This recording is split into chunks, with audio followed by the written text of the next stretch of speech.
महोदय मैं पुनः एक चीज कहना चाहूंगा महोदय, 30 सेकंड 45 सेकंड का समय चाहूंगा। आदरणीय परम श्रद्धेय, सीजीएल का मामला अभी भी गर्म है। यदि सरकार को लग रहा है वो सच्चे हैं तो सांच को आंच क्या करा लीजिए जांच, सांच को आंच क्या करा लीजिए जांच।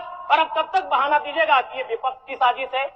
विपक्ष के सारे पे छात्र सड़कों पे नहीं है, सपने टूट रहे हैं, सपने नेशनल नाबूद हो रहे हैं, इसीलिए छात्र सड़कों पर है। और याद रखिएगा, उनके सपनों के बीच कोई आएगा, पहाड़ आए, दरिया आए या चट्टान आए, छात्र टकराएंगे महोदय। मैं फिर कहूंगा, यदि आप सच है तो सच को आंच क्या कराइए जांच, सीजीएल की जांच हो। मैं पुनः कहूंगा, खतियान आधारित स्थानीय नीति, विस्थापन नीति पुनः समीक्षा करते हुए लागू कैसे हो उस दिशा में राज्य को बढ़ना चाहिए। महोदय, यदि वास्तव में मैया सम्मान की राशि 2500 रुपए सम्मान है तो मैं चाहूंगा हम लोग एक सार्थक दिशा में बढ़िया महोदय। आज जितने भी माननीय हैं उनको बस की सुविधा दी जाए, जितने भी माननीय हैं अपने घर से ट्रेन की सुविधा से सदन आए, जितने भी माननीय हैं वो अपना टीए भत्ता का त्याग करे, जितने भी माननीय हैं यह जांच हो कि उनके बच्चे सरकारी स्कूलों में पढ़ते हैं या गैर सरकारी स्कूलों में पढ़ते हैं, निजी स्कूलों में पढ़ते हैं, इस विषय का भी जांच हो। अगर उसमें अगर कसौटी में उतरते हैं हम कहेंगे ये मैया सम्मान योजना है, और नहीं तो इसे केवल और केवल जिस सपने के साथ ये राज्य अलग हुआ था वो सपना कहीं ना कहीं अधूरा होगा महोदय। 2500 रुपया सम्मान की कसौटी नहीं होगा। सम्मान तभी होता है जब समानता से आता है, समानता है तभी सम्मान है। अगर समानता नहीं है महोदय तो किस सम्मान की आप बात करते हैं। अध्यक्ष महोदय, आदरणीय मुख्यमंत्री को दोबारा बहुमत से चुनकर आने के लिए भी धन्यवाद। माननीय वित्त मंत्री के द्वारा अनुपूरक बजट, द्वितीय अनुपूरक बजट जो 4,833 करोड़ 39 लाख लाया गया है, जबकि यही सरकार ठीक कुछ दिन पूर्व प्रथम अनुपूरक बजट, माफ कीजिएगा, प्रथम अनुपूरक बजट 4,833 करोड़ 39 लाख का लाया गया था। और आज पुनः द्वितीय अनुपूरक बजट जो कि 11,697 करोड़ 45 लाख की राशि लेकर आए हैं। तो महोदय, जब पूर्व में हमारे पास जो निर्धारित राशि होती है और उन राशि को अगर हम खर्च नहीं कर पाते हैं तो फिर ऐसे बजट का एक दिशा का होना और राज्य की दिशा का अलग होना, कहीं ना कहीं इस चरितार्थ को हम लोग उदाहरण के रूप में प्रस्तुत करते हैं। महोदय, बजट की सार्थकता तभी आम व्यक्ति को समझ में आएगी जब एक गांव का सबसे गरीब व्यक्ति, गंगवा की पत्नी गंगिया, अपनी गठरी में बाजार के बजट को रख पाई। आज तमाम माननीयों ने, हमने भी सोचा था कि पक्ष की तरफ से विषय को रखा जाएगा, विपक्ष वाले तर्क को प्रस्तुत करेंगे और इसी बीच मैं एक नया नवेला युवा सीखने का कार्य करूंगा। लेकिन मैक्सिमम समय इन्होंने दिशाहीन मुद्दों पे रखा।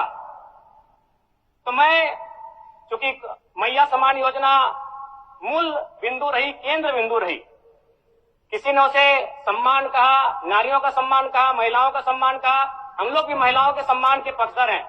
हमारे एक भाई कह रहे थे कि 2500 रुपए की राशि जब एक स्कूल कॉलेज में पढ़ने वाली बहन को दिया जाएगा तो उससे वो स्कूल कॉलेज कागज, कॉपी, कलम की सामग्री लेगी। मैं कहना चाहूंगा, अगर आप उसे स्कूल कॉलेज जाने से पहले अगर 2500 रुपए देंगे तो उसे आप निकम्मा और आलसी बनाएंगे। यदि आपको उस राशि को देना है तो उसके स्कूल कॉलेज जाने के बाद दीजिए, स्कॉलरशिप के रूप में दीजिए। मैं आज पुनः कहूंगा, क्योंकि आप सत्ता पक्ष में हैं, आप संभवतः अपने इस विषय को बचाएंगे, आप अपना पक्ष रखेंगे कि आपने मैया सम्मान योजना एक महान कार्य किया है। लेकिन मैं फिर कहूंगा, 18 साल, 25 साल, 30 साल की लड़कियों को जो आप फ्री में 2500 रुपए दे रहे हैं, आप उनकी प्रतिभा को हनन कर रहे हैं, आप उनकी प्रतिभा को नकारात्मक दिशा में ले जाने कार्य कर रहे हैं महोदय। मैं इसे आप स्कॉलरशिप का रूप दीजिए।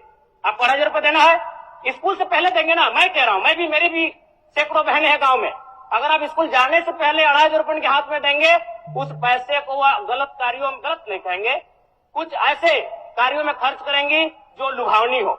स्कूल जाने के बाद, अटेंडेंस के बाद अगर आप देंगे स्कॉलरशिप के रूप में तो वो बहन स्कूल तक जाएगी। दूसरा सवाल और एक महत्वपूर्ण विषय महोदय। एक मिनट माननीय सदस्यगण, सभा की सहमति हो तो सदन की कार्रवाई समाप्त होने तक समय बढ़ाई जाए। बोलिए, अब समाप्त करिए, बोलिए। महोदय, यदि वास्तव में मैया सम्मान की राशि 2,500 रुपये सम्मान है, तो मैं चाहूंगा हम लोग एक सार्थक दिशा में बढ़े महोदय। आज जितने भी माननीय हैं उनको बस की सुविधा दी जाए, जितने भी माननीय हैं अपने घर से ट्रेन की सुविधा से सदन आए, जितने भी माननीय हैं वो अपना टीए भत्ता का त्याग करे, जितने भी माननीय हैं यह जांच हो कि उनके बच्चे सरकारी स्कूलों में पढ़ते हैं या गैर सरकारी स्कूलों में पढ़ते हैं, निजी स्कूलों में पढ़ते हैं, इस विषय का भी जांच हो। अगर उसमें अगर कसौटी में उतरते हैं, हम कहेंगे ये मैया सम्मान योजना है, और नहीं तो इसे केवल और केवल जिस सपने के साथ ये राज्य अलग हुआ था वो सपना कहीं ना कहीं अधूरा होगा महोदय। 2,500 रुपया सम्मान की कसौटी नहीं होगा।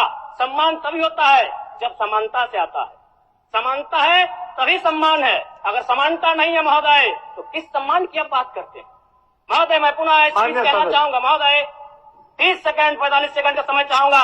आदरणीय परम श्रद्धेय, सीजीएल का मामला अभी भी गर्म है। यदि सरकार को लग रहा है वो सच्चे हैं तो सांच को आंच क्या करा लीजिए जांच, सांच को आंच क्या करा लीजिए जांच। और अब कब तक बहाना दीजिएगा कि ये विपक्ष की साजिश है? विपक्ष के सारे पे छात्र सड़कों पे नहीं है, सपने टूट रहे हैं, सपने नेशनल नाबूद हो रहे हैं, इसीलिए छात्र सड़कों पर है। और याद रखिएगा, उनके सपनों के बीच कोई आएगा, पहाड़ आए, दरिया आए या चट्टान आए, छात्र टकराएंगे महोदय। मैं फिर कहूंगा, यदि आप सच है तो सच को आंच क्या कराइए जांच, सीजीएल की जांच हो। मैं पुनः कहूंगा, खतियान आधारित स्थानीय नीति, विस्थापन नीति पुनः समीक्षा करते हुए लागू कैसे हो उस दिशा में राज्य को बढ़ना चाहिए। और महत्वपूर्ण विषय महोदय, मैं ये कहना चाहूंगा, हो गया माननीय जयराम कुमार जी, हो गया। धन्यवाद महोदय।